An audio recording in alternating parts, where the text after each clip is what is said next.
잠깐 이 세상에 고통이 있든지 낙이 있든지 그것과 상관없이 나는 주의 뜻을 본받고 내 몸이 의지 없을 때 내게 큰 믿음 주소서. 이런 사람 하나님께서 언제나 시대마다 쓰셨어요. 우리 성경 느헤미야 13장 우리 함께 같이 보겠습니다.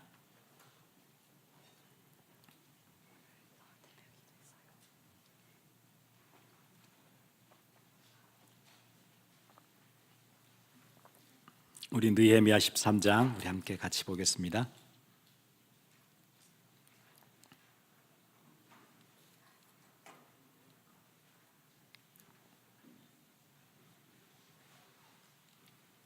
우리 10절부터 우리 함께 같이 읽도록 하겠습니다. 10절부터 우리 22절까지 우리 함께 같이 읽겠습니다. 내가 또 알아본즉 레위 사람들이 받을 몫을 주지 아니하였으므로 그 직무를 행하는 레위 사람들과 노래하는 자들이 각각 자기 밭으로 도망하였기로 내가 모든 민장들을 꾸짖어 이르기를 하나님의 전이 어찌하여 버림바 되었느냐 하고 곧 레위 사람들을 불러 모아 다시 제자리에 세웠더니 이에 온 유다가 곡식과 새 포도주와 기름의 11조를 가져다가 곡간에 드림으로 내가 제사장 셀라와 서기관 사독과 레위 사람 부디아를 창고지기로 삼고 마띠나의 손자 삭굴의 아들 하난을 버금으로 삼았나니 이는 그들이 충직한 자로 인정됨이라. 그 직분은 형제들에게 분배하는 일이었느니라. 내 하나님이여 이 일로 말미암아 나를 기억하옵소서. 내 하나님의 전과 그 모든 직무를 위하여 내가 행한 선한 일을 도말하지 마옵소서. 그때 내가 본중 유다에서 어떤 사람이 안식일에 술틀을 밟고 곡식단을 라게시로 운반하며 포도주와 포도와 무화과와 여러 가지 짐을 지고 안식일에 예루살렘에 들어와서 음식물을 팔기로 그날에 내가 경계하였고 또 두로 사람이 예루살렘에 살며 물고기와 각양 물건을 가져다가 안식일에 예루살렘에서도 유다 자손에게 팔기로 내가 유다의 모든 귀인들을 꾸짖어 그들에게 이르기를 너희가 어찌 이 악을 행하며 안식일을 범하였느냐 너희 조상들이 같이 행하지 아니하였느냐 그래서 우리 하나님이 이 모든 재앙을 우리와 이 성읍에 내리신 것이 아니냐 그럼에도 불구하고 너희가 안식일을 범하여 진노가 이스라엘에게 더욱 심하게 임하도록 하는도다 하고 안식일 전 예루살렘 성문이 어두워 갈 때에 내가 성문을 닫고 안식일이 지나기 전에는 열지 말라 하고 나를 따르는 종자 몇을 성문마다 세워 안식일에는 아무 짐도 들어오지 못하게 하였으므로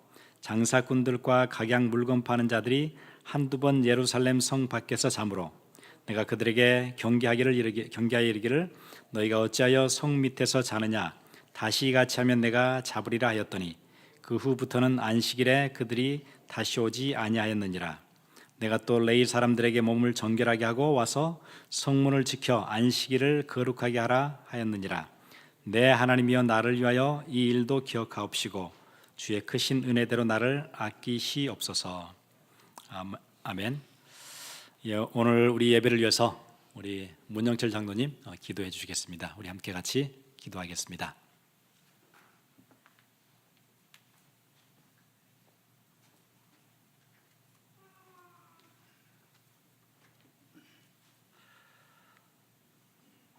함께 하나님 앞에 기도 올리시겠습니다.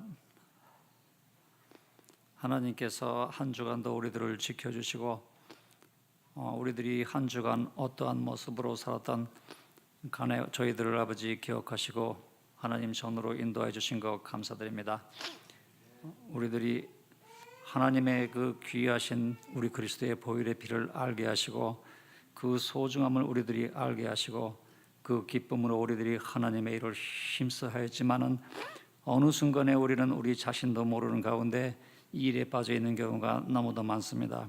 이 시간 우리들 자신을 돌아보고 정말로 내 안에 나를 구원하신 우리 그리스도께서 살아계시고 성령께서 우리들을 주관하시는 가운데 우리들이 매일매일을 사는지 돌아볼 수 있는 귀한 시간이 될 수 있도록 우리들을 인도하여 주시옵기를 원합니다. 세상은 아버지 들려오는 소식에 모든 것이 하나님을 대적하고 하나님을 욕하고 하나님과 싸우려 하는 것으로 가득해 있고 크리스천들도 그것으로 흘러가는 경우가 너무도 많습니다. 이제 우리들은 이 시대를 바로 알고 하나님의 말씀에 더욱더 굳건히 서서 하나님의 곁에 서서 하나님을 대적하는 자들과 싸울 수 있게 하시고, 정말로 저 지옥으로 가는 저들을 우리들이 불쌍한 마음으로 바라볼 수 있는 우리들 심령이 될 수 있도록 우리들에게 힘을 더하여 주시옵기를 원합니다. 이 시간 단위에 세우신 목사님을 주님이 붙들어 주시고 하나님이 주신 바 말씀을 담대히 증거하실 수 있는 귀한 시간이 될 수 있도록 인도해 주시옵기를 원하오며 우리 주 예수 그리스도의 이름으로 감사하며 기도 올렸습니다. 아멘.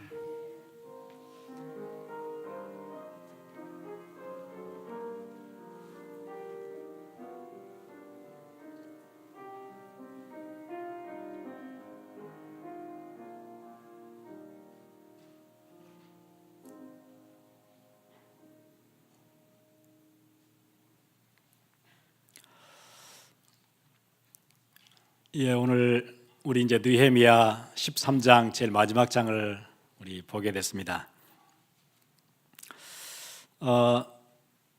느헤미야 시대의 그 유다 백성들은 자기들이 정말 하나님이 주신 은혜가 있어서 자기들이 했던 결심이 있었어요. 우리가 절대 성전을 버려두지 않겠다. 성전을 버려두고 나니까 예배가 안 되어지고, 예배가 안 되어지니까 우리 인생이 심각한 문제 가운데 부딪히게 됐고 실패하게 되어졌는데, 우리가 절대 이 성전을 이제 앞으로 버려두지 않겠다 결심을 했어요. 그런데 그 결심은 금방 무너졌지요. 저도 제가 살아오면서 작정도 하고 결심도 하고 계획도 세우고 했던 일들이 늘 잘 안 되어졌어요. 제가 인생 정말 힘이 없는 거구나, 우리의 결심은 늘 흔들린 거구나. 우리 느헤미야 10장 제일 마지막 절에 그 이스라엘 백성들이 이렇게 결심했거든요. 그리하여 우리가 우리 하나님의 전을 버려두지 아니하리라. 그러면서 10장에 아주 구체적인 얘기들을 했었어요. 뭐라고 얘기했냐면은 성전에 내는 세금이 있어요. 이 성전세를 내가 꼭 내겠다. 몇 가지 다짐했죠. 그리고 우리의 자녀들을 절대 이방 민족들에게 주지 않겠다. 그리고 이방 여자들 절대 우리의 아들들을 위해서 데려오지 않겠다. 쉽게 얘기하면은 그 인터메리지, 통혼하지 않겠다. 완전 결심했어요. 그리고 성전의 예배에 필요한 모든 물품들을 우리가 늘 공급하겠다. 제사에 필요한 나무들을 늘 제공하겠다. 지금 같으면은 우리 교회에서 쓰는 여러 가지 그 서플라이들, 이것들 우리가 다 하겠다. 이렇게 결정했는데 단 한 가지도 이루어지지 않았어요. 단 하나도. 우리가 안식일을 지켜서 거룩하게 지키겠다. 단 하나도 지켜지지 않았어요.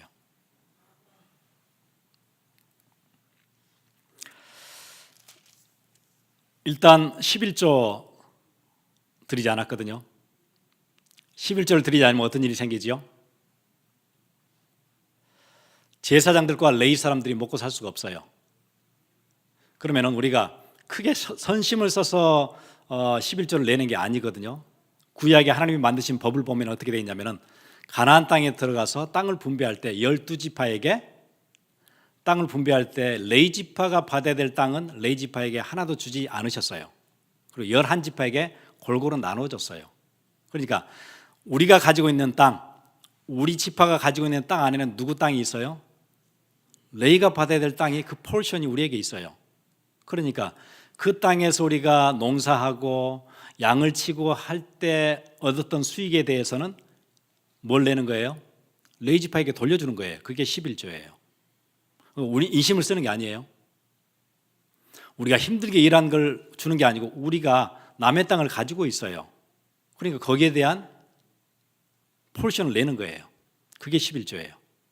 그 대신에 레위 지파는 풀타임으로 자기가 다른 일을 하지 않고 예배하는 일에, 성도들의, 이스라엘 백성들의 영적 생활을 관리하는 일에 풀타임으로 일해요. 이게 이제 구약 시대 하나님께서 정해 주신 시스템이었어요. 11조를 안 내면 그게 바로 무너져요. 레위 지파가 먹고 살 수가 없으니까 나가서 일을 해야 돼요. 그럼 예배 안 되어지죠? 그러면은 레이지파 사람들이 자기 일을 하지 못하니까 백성들의 영적 생활이 전혀 안 되겠죠. 뭐 하나님의 축복을 못 받겠죠. 이러면서 이스라엘은 무너질 수밖에 없어요. 그 시작이 어디지요? 그게 11조예요. 그게 안 됐다는 얘기예요. 오늘 같이 보겠습니다.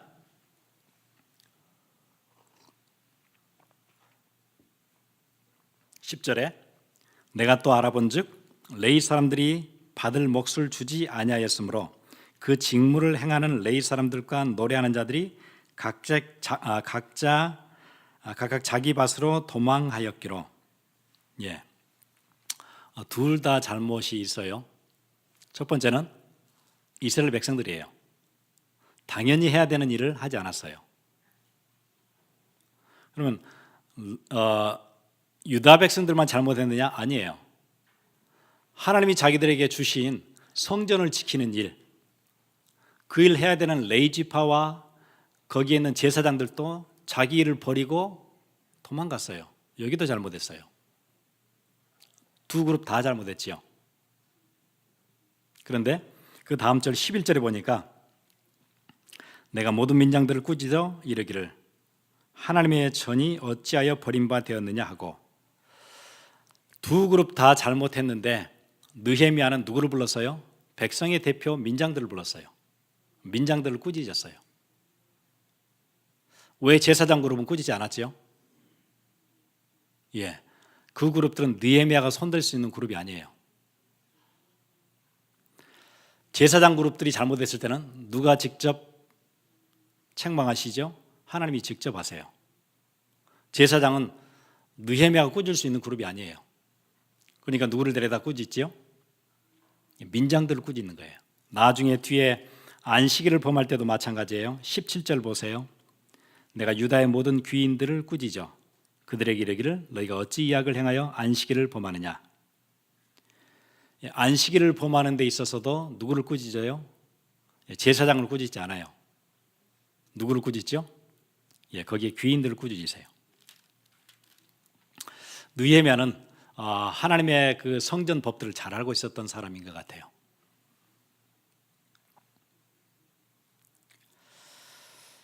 느헤미야 시대의 상황이 사실은 지금 그대로 벌어지고 있거든요. 이 땅에. 요즘 그런 얘기 많이 있죠. 특히 미국 안에는 목사님들인데 무임 목사님 많이 있다 그러죠. 안수받고 하나님께서 그에게 뭘로 불렀냐면은 풀타임으로 이 땅에서 사역하라고 부르셨는데 사역하지 않는 목사님들이 많아요. 그래서 뭐 하죠? 다른 일 해요.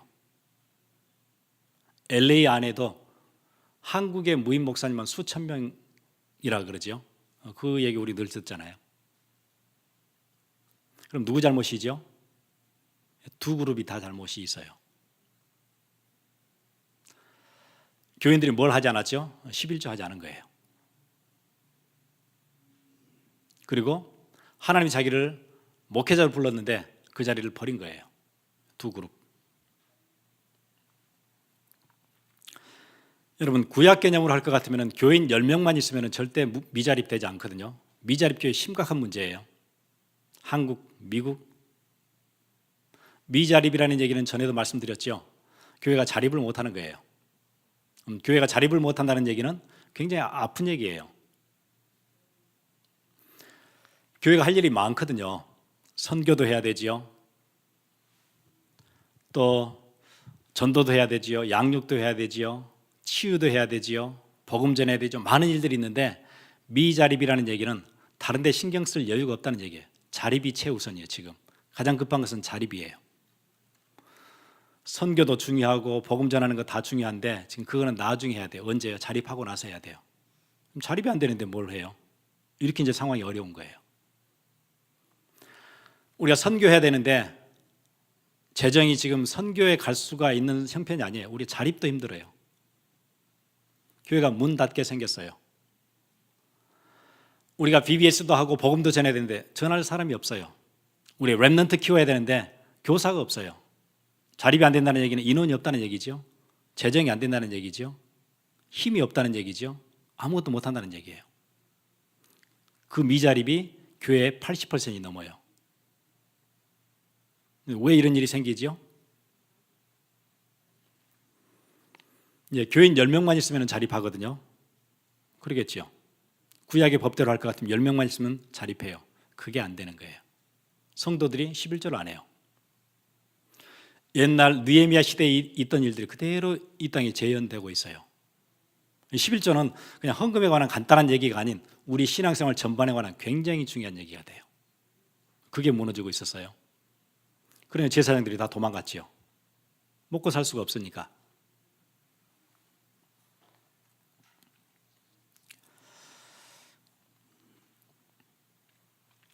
느헤미야가 성벽을 재건하고 페르시아에 갔다가 한 1년 남짓 있다가 돌아왔는데 완전 무너졌어요. 어느 정도 무너졌냐면은 우리 저번 주에 봤죠. 도비아라는 성벽 건축하는 데 가장 방해했던 암몬 사람. 이 사람이 어디에 들어와 살아요? 성전 안에 들어와 살아요. 이럴 수가 있나요? 원래 이방인들은 성전 안에 못 들어오게 돼 있어요. 그래서 이방인의 뜰이 따로 있었거든요. 성전 안에는 들어오지 못하고 성전 바로 밖에 있는 이방인의 뜰이 있어요. 예배하고 싶은 사람들은 그 뜰에서 예배하면 돼요. 그런데 이 이방인인 도비아가 어디까지 들어와요? 성전 안에 들어와 있어요. 들어와 있는 정도가 아니고 11조 해서 쌓아놓는 그 방이 있어요. 성도들이 11조 하면 쌓아놓는 큰 방이 있어요. 그 방을 다 치우고 거기서 살아요. 도비아가. 이방인이 성전 한 복판에서 아예 VIP 룸을 만들어서 살아요. 이렇게 심각해졌죠. 그냥 다 무너진 거예요. 1년 만에. 그 전에 했던 얘기 있잖아요. 10장 마지막 절, 우리가 우리 하나님의 전을 버려두지 아니하리라. 그 맹세가 아무 힘없이 주저앉았어요.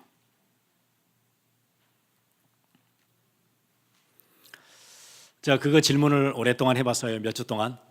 왜 하필이면 도비아가 성전 안에 여러 방들 중에 11조를 쌓아놓은 그 창고 그 방을 차지하게 됐을까? 그거 좀 생각을 해봤어요. 왜 그랬을까? 답은 간단하게 나왔었어요. 방이 비었으니까. 방이 비었으니까요. 방이 비었으니까 그 방으로 들어오지요. 여러분 누가 손님이 왔어요. 여러분 집에 친구가 멀리서 찾아왔어요. 여러분 집에서 며칠을 묵어요. 어느 방을 내주겠죠? 비어있는 방을 내주겠지요. 그렇죠. 지금 다 차 있고 우리 아이들이 거기 살고 있고 거기를 쫓아내고 있지는 않겠죠. 비어있으니까 주겠죠. 왜 비어있죠? 11절 안 하니까. 다시 얘기하면은 비어있으면은 다른 게 들어와서 채워요.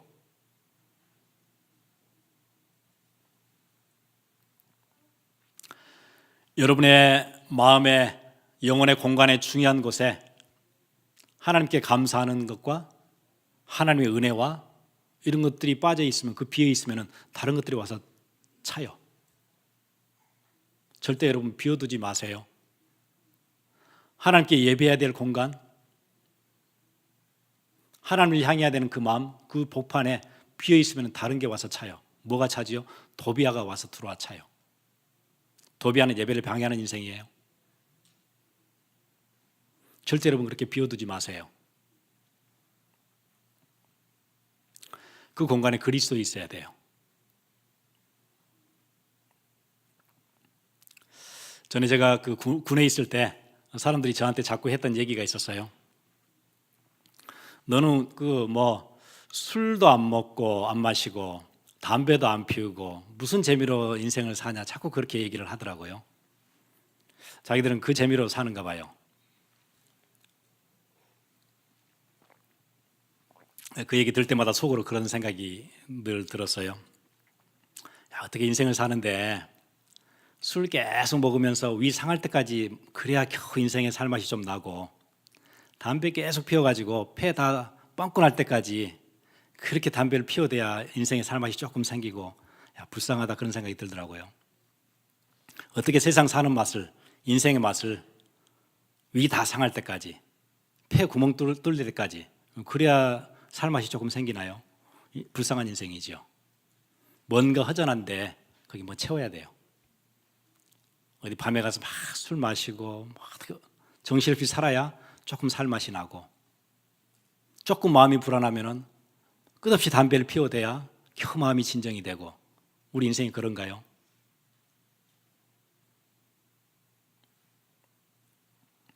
제가 결혼했더니 와이프가 또 그런 얘기를 해요. 그 커피도 안 마시고 어떻게 그 사는 맛 없이 그렇게 사냐 또 그래요. 저 커피 잘 안 마시거든요. 또 그런 생각이 들었어요. 어떻게 손 떨릴 때까지 커피 계속 마셔야 인생에 맛이 조금 생기는 건가. 저는 이렇게 따뜻한 물 한 잔만 마셔도 저는 행복하거든요. 그리스도와 함께하면 행복한 거예요, 인생이요. 그렇죠. 뭔가 다른 걸 채워 넣어야 행복한 게 아니고 그리스도와 함께 있으면 행복한 거예요. 그렇잖아요. 그게 안 되니까 자꾸 오락을 따라가고 세상의 맛을 따라가 보고, 그때는 재밌는데 나중에 또 허무함이 또 밀려와요.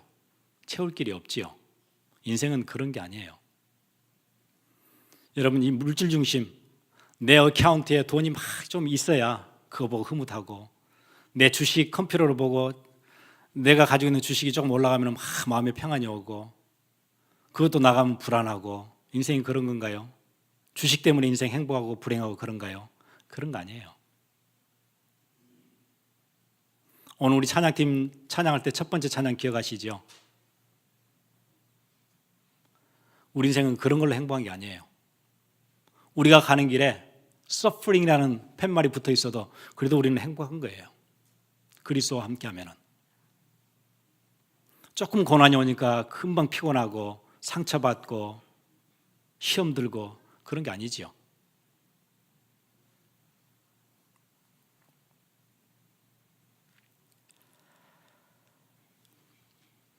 그래서 그들이 11조에 대한 스피릿 잃어버렸어요. 그는 단순히 뭐 돈을 낸다, 헌금한다 그런 의미가 아닌 굉장히 중요한 거지요.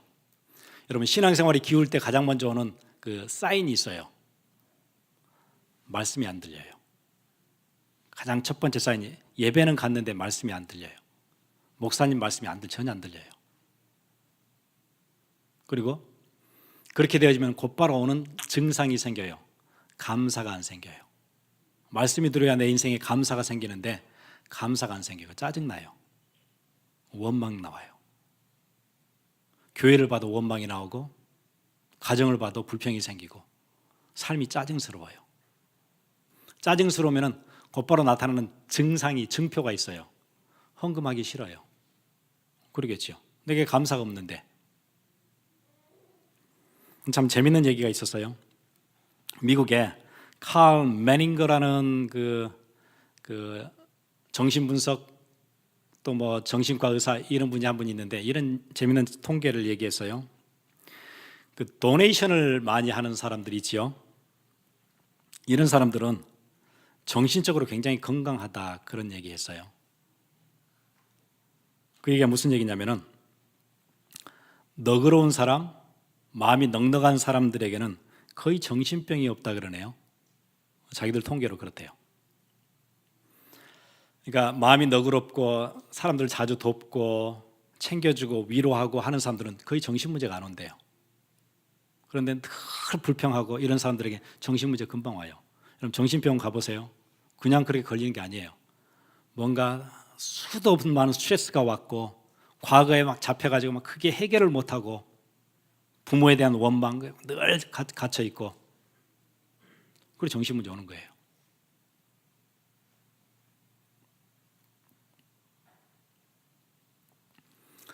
이 세상에는 두 가지 사람이 있다 그랬죠. 하나는 늘 베푸는 사람, 하나는 늘 받는 사람. 크게 두 종류의 사람이 있대요. 늘 받는 사람은 잘 먹고 산대요. 잘 먹는데요. 늘 베푸는 사람은 잘 잘 수 있대요. 테이커는 well eat 할 거래요. eat well 하는 거예요. 그런데 giver, 주는 사람들은 잘 자요. sleep well 할 거예요. 누가 더 건강하죠? 잠 잘 자는 사람이 건강하죠. 계속 먹는 사람은 나중에 병 와요. 비만 와요. 그래서 여러분, 세상의 경제 원리 따라 살지 마시고 하나님의 원리 따라 사세요. 그 출발하세요. 세상의 경제 원리는 인컴 계속 들어와야 내가 쌓을 수 있어요. 그게 세상의 경제 원리예요. 끝없이 나는 인컴이 들어와야 돼요. 그런데 성경의 원리는 그렇게 되지 않아요. 뭐라고 얘기하죠? 주는 자가 복돼요. 그래서 세상 사람들은 무엇을 먹을까, 무엇을 마실까, 무엇을 입을까 늘 그 고민을 평생 하다 가야 돼요. 그런데 하나님의 백성은 마태복음 6장에 뭐라고 얘기하죠? 너희는 먼저 그의 나라와 그의 의를 구하라. 그거 먼저 하면 돼요. 그리하면 이 모든 것을 너희에게 더하시리라. 무엇을 먹을까, 무엇을 마실까, 무엇을 입을까, 이 모든 것들을 다 더해 주신대요.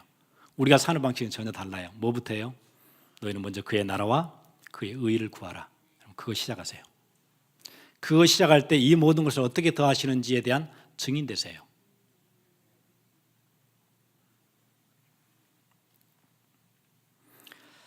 그리고 13장에 10절부터 14절까지가 11조에 관한 얘기였고요. 15절부터 22절까지는 안식일에 관한 얘기를 하고 있어요.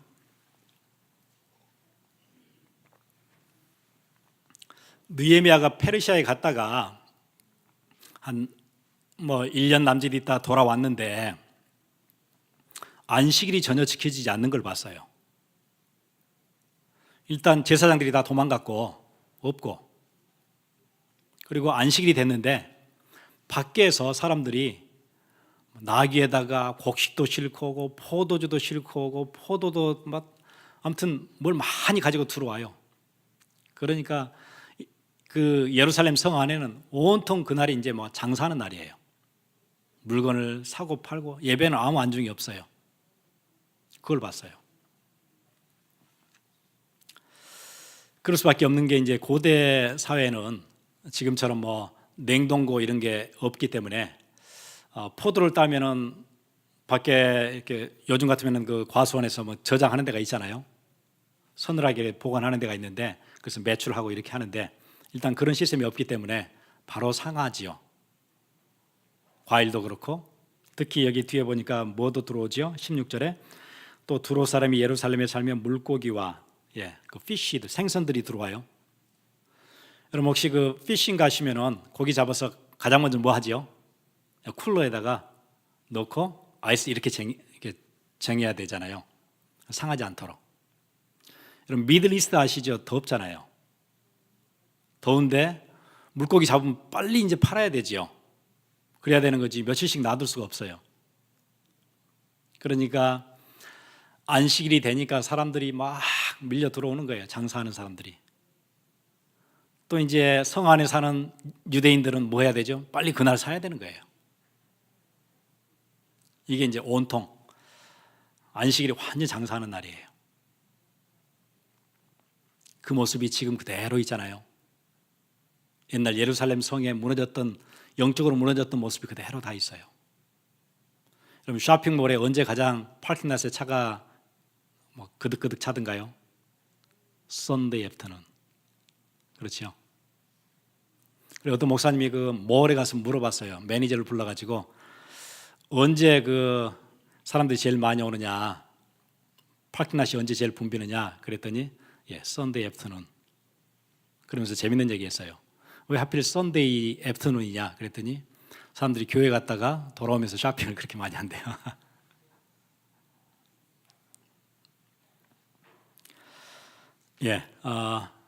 옛날 그 모습이 지금 그대로 여기서 재현되고 있어요. 왜 사람들이 안식일을 제대로 지키지 못할까요?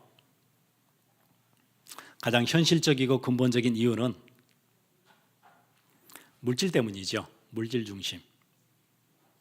경제적인 이익, 그게 크니까. 그런데 하나님은 우리를 그렇게 지으시지 않으셨거든요. 어떻게 지으셨지요? 창조의 질서를 따라서 안식하도록 그렇게 지으셨어요. 우리를 지으실 때는 이 땅에서 쉬지 않고 일하다가 오라고, 노예처럼 살다 오라고 그렇게 우리를 지으시지 않으셨어요. 매주마다 하나님을 바라보고 안식하는 쉬는 날을 주셨어요. 창조주가 일하셨던 사이클을 따라 살도록 그렇게 영화롭게 우리를 지으신 거예요. 노예처럼 살지 않도록 지으셨어요.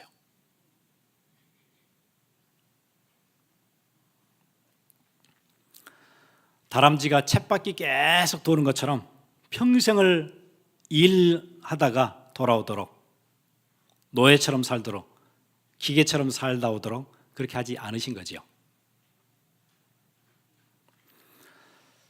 하나님 여러분을 이미 축복하셨어요. 구원받은 하나님의 백성으로. 여러분들 이 땅에서 그 축복 누리셔야 돼요.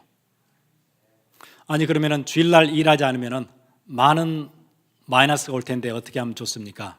예, 그건 누가 채우시죠? 예, 창조주가 채우시는 거예요. 들에 있는 백합화 누가 기르고 입히시죠? 예, 창조주가요. 밖에 있는 들풀 누가 먹이시죠? 예, 공중에 나는 새 누가 기르고 먹이시죠? 예, 창조주가요. 유일하게 인생만 먹고 사는 거 고민해요. 왜 그럴까요? 밖에 있는 들풀도 그렇지 않는데 인생만 고민해요.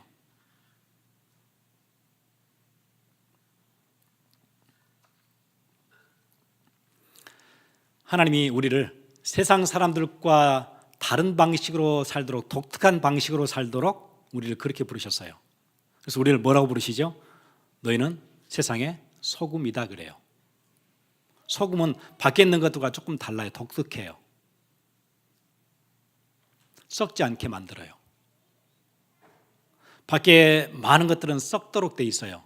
시간이 지나면 썩도록 돼 있는데 소금은 썩지 않아요. 여러분을 그렇게 부르셨어요, 하나님이요. 여러분 가정 그대로 놔두면 썩을 텐데 썩지 않도록 여러분을 부르신 거예요. 목사님, 우리 가정에 나 혼자 교회 다니는데 힘들어요. 그게 아니고 그 가정이 무너지지 않도록 여러분을 부르신 거예요. 소금으로 부르신 거예요. 여러분이 그 가정 안에서 여러분 가정을 살리라고. 왜 나를 이 직장에 보냈을까요? 왜 이 일터에서 나 혼자 예수 믿어요? 예, 그 직장 살리라고요. 하나님이 왜 교회를 이 땅에서 지역마다 세우셨지요? 로컬 처치들을. 예, 그 지역 썩지 않도록, 재앙이 임하지 않도록. 그래서 여러분을 부르신 거예요. 그래서 교회를 세우신 거예요. 그래서 교회는 특별한 방식으로 살아야 돼요. 소금처럼. 여러분은 특별한 방식으로 사셔야 돼요, 이 땅을. 세상의 경제 원리를 따라 살지 않고 하나님 나라의 원리를 따라 사는 거예요. 그것만 해도 여러분이 세상을 살려요. 썩지 않거든요.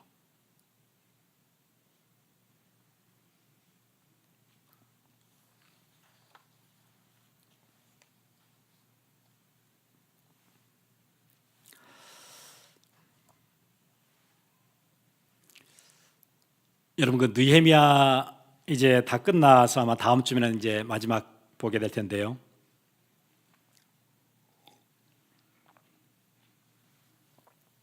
우리가 느헤미야를 올 봄부터 보기 시작해서 지금 몇 달째 같이 봤지요. 아마 느헤미야가 10장으로 끝났으면 진짜 좋겠지요. 우리가 우리의 하나님의 성전을 버려두지 아니하리라. 아멘. 그렇게 끝났으면 진짜 좋겠지요. 12장으로 끝났으면 더 좋을 뻔했어요. 성벽을 완공하고 축제를 벌이지요. 성가대를 앞세워서 성 위를 걸으면서 온 이스라엘이 축제를 벌이는데 그 축제 소리가 얼마나 컸던지 멀리서까지 들렸대요. 12장으로 딱 끝났으면 얼마나 좋을 뻔했어요. 그런데 13장이 있어요.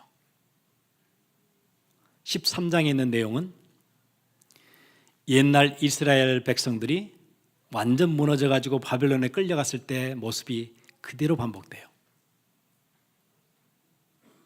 왜 이렇게 불행하게 끝나지요?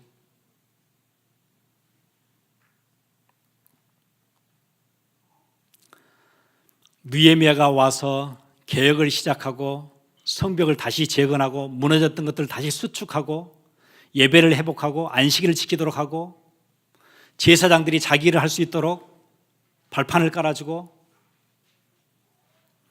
개혁을 하고 또 개혁하고 밖에서 오는 침입들이 들어오지 못하도록 무장하게 만들고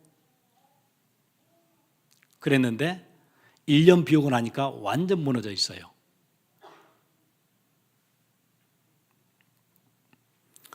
느헤미야가 아무리 또 와서 개혁을 하고 또 개혁을 해도 느헤미야는 시간이 지나면은 늙게 될 거예요. 그렇죠?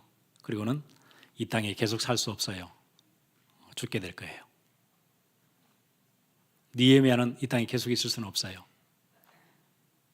그러면 이스라엘 백성들은 다시 배도하고 우상 속에 들어가고 이방 민족들과 통혼하고 완전히 무너지고 13장이 딱 그렇게 끝나거든요.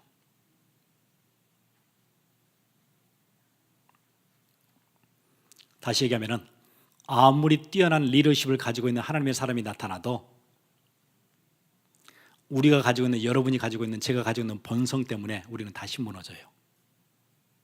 그럴 수밖에 없어요. 그래서 예레미야서 전체는 뭘 얘기하냐면은 인간이 가지고 있는 리더십 가지고는 이 문제 해결할 수 없다. 우리의 본성의 문제 해결할 수 없다. 누굴 바라보도록요? 그래서 오실 메시아 바라봐야 된다. 그렇게 끝나는 거예요.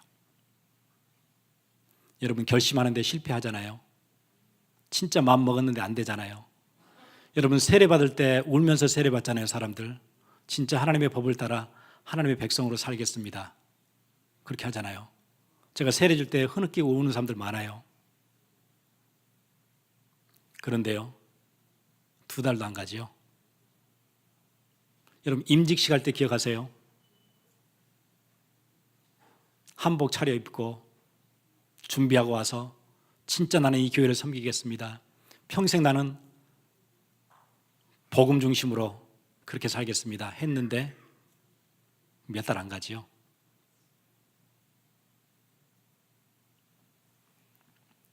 그게 우리의 본질이에요.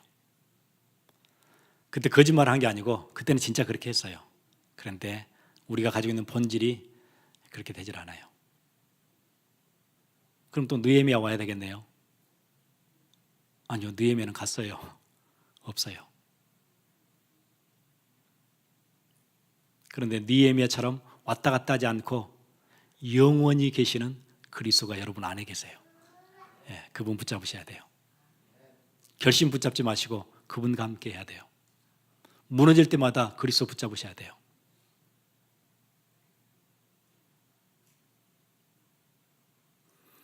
느헤미야는 자기 인생에서 그리스도에 대한 얘기들을 많이 보여줘요. 우리에게. 그걸 예지라 그러죠. 미리 보여주는 거. 신학에서는 그걸 타이팔러지라 그래요. 어떤 상징이 돼요. 느헤미야가 페르시아의 최고 권력자의 자리에 있다가 어디에 내려오죠? 완전 무너진 예루살렘 성에 와서 새로 시작하죠. 그리스도가 앞으로 와서 어떤 일을 하실지를 보여주는 거예요. 하늘의 높은 보좌를 버리고 어디에 오죠? 낮고 낮은 이 땅 가운데 마구간에 오세요. 거기에 대한 타이팔러지예요. 느헤미야가 페르시아로 돌아가니까 이스라엘 백성들이 이제 우리 느헤미야가 워낙에 수익하게 했는데 우리 이제 좀 제대로 편하게 살아보자. 다시 안 오겠지. 그랬겠죠.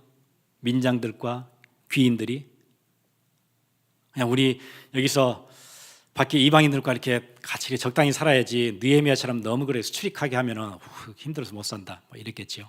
성문 다 열어라. 아니요. 느헤미야 다시 왔잖아요. 그리스도 다시 오세요. 그리고 심판하세요. 다시 정리하세요.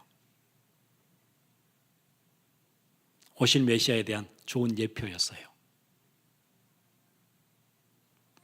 우리 함께 같이 기도하겠습니다. 하나님, 우리 마음 중심에 도비아가 들어와 살지 않게 하시고 우리가 예배의 스피릿을 놓치지 않도록 하나님 세임 주옵소서. 안식일을 지키며 11조를 지키고 우리가 살아야 되는 삶의 방식, 독특한 방식 절대 뺏기지 않도록 은혜를 주옵소서. 하나님, 우리를 빛으로 또 소금으로 그렇게 부르셨는데 그 맛 잃지 않도록 하나님 은혜를 주옵소서. 우리 함께 같이 기도하겠습니다.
오직 예수의 길을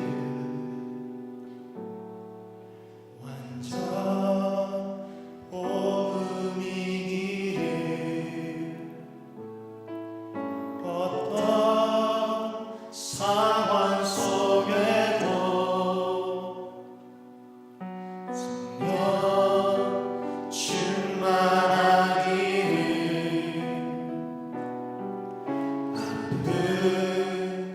눈물을 흘러도 기쁜 일이 생겨도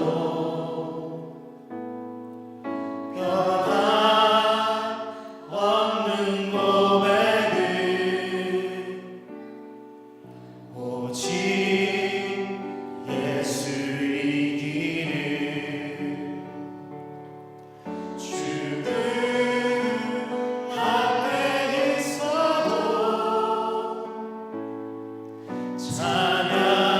찬양할 수 있기를 축복 속에 있어도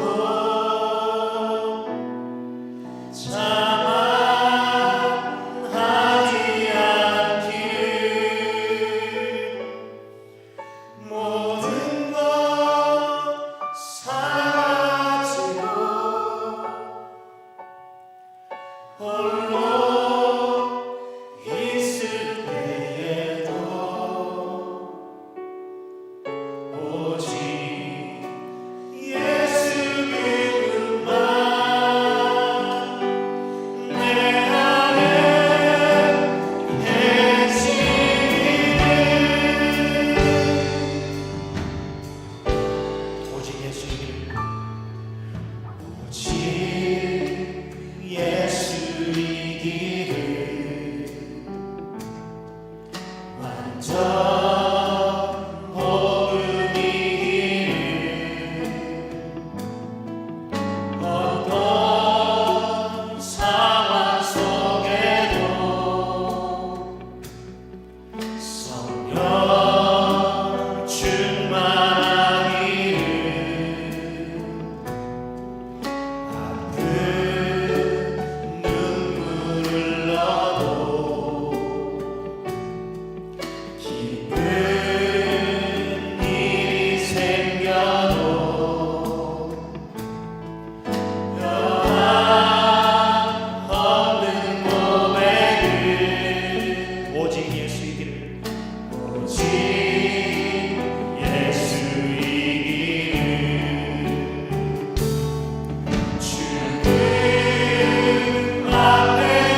하나님 감사합니다.